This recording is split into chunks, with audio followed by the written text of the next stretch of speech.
শিরক কি? এটি হল আল্লাহর সঙ্গে কাউকে অংশীদার করা।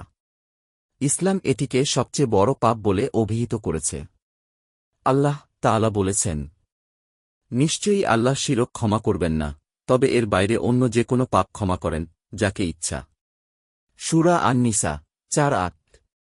শিরকের ধরন ১. বট শিরক, আল্লাহ ছাড়া অন্য কারো কাছে প্রার্থনা করা বা উপাসনা করা। ২. ছোট শিরক, রিয়া বা লোক দেখানো ইবাদত করা। শিরকের পরিণতি: তাওবা না করলে জান্নাত হারাম। দুনিয়া ও আখিরাতে আল্লাহর অভিশাপ। আমল ধ্বংস হয়ে যায়। উপসংহার: ভাই বোনেরা, আসুন আমরা একনিষ্ঠভাবে তাওহীদের পথে থাকি এবং শিরক থেকে বাঁচি। আল্লাহ আমাদের সবাইকে হেফাজত করুন। বার্তা: এই বিষয়টি আপনার জন্য উপকারী হলে শেয়ার করুন। আল্লাহ আমাদের সবাইকে হিদায়াত দিন।